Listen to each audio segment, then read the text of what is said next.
This is Bob Sansevere here with Vikings reporter Jeremy Fowler. Now, Jeremy, you've been around Spielman a while. Rick Spielman, the now general manager of the Vikings. He's got 10 picks. He keeps talking about he's open to hearing things. Maybe he gets a few more if he trades that first overall pick. The question is, though, no matter how many picks he has, will he make the right call with his picks? He's been involved in decision-making situations with other teams, and he's taken some hits for some of the picks in Miami and what happened there. But right. He has also talked about he wasn't completely in control of those drafts. Right. So, from what you know of him, do you have any? Should people be a little concerned of whatever? Let's say he just has the 10. Whatever 10 he comes away with, can he at least count on one starter?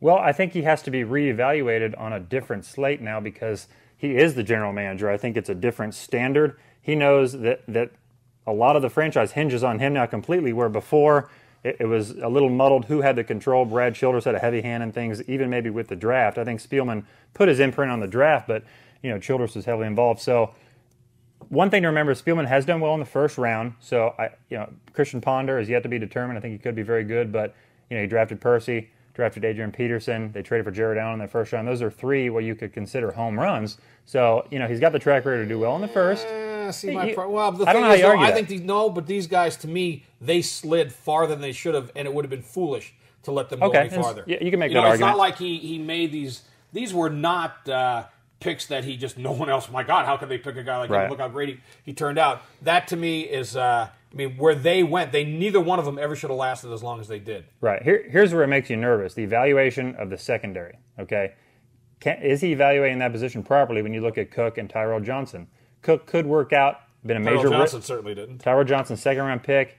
They went for a guy who was coming from a small school but had off-the-charts athleticism. Did not work out. That was a poor evaluation.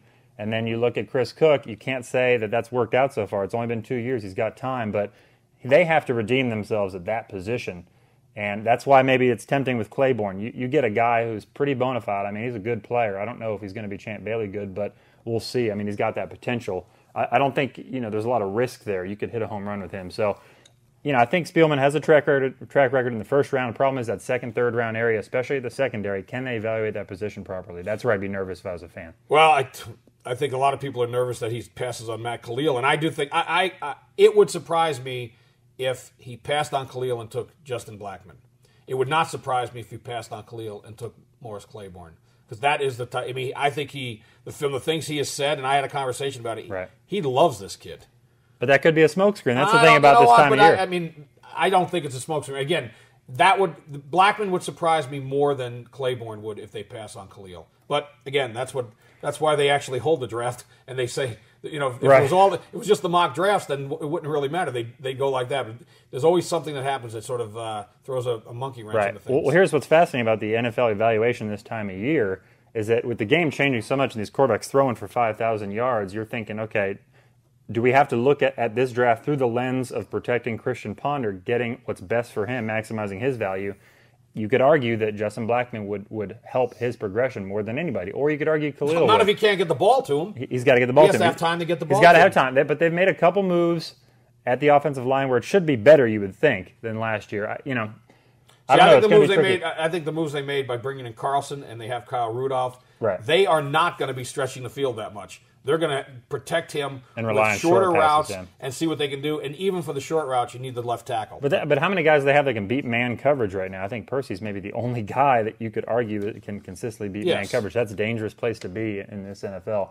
But, with Spielman, the track record from Miami to here is, in a lot of ways, just a mixed bag. It's mixed results. For every home run, there's a strikeout. So, this is a huge draft for him. I think Christian Ponder's legacy it will be where his legacy stands as well. It's hand in hand. He picked him number 12. Some thought it was a reach last year, so he's going up or down with Ponder. But this draft will be huge for his legacy. I'll tell you what. Maybe if he takes Khalil, it's a indication to make the people in L.A. happy if they wind up moving out there. So. I don't know if you make a pick just for relocation purposes, but we'll see. Well, you never know. Got to see what you can do there. All right. Well, Jeremy, we'll find out Thursday night.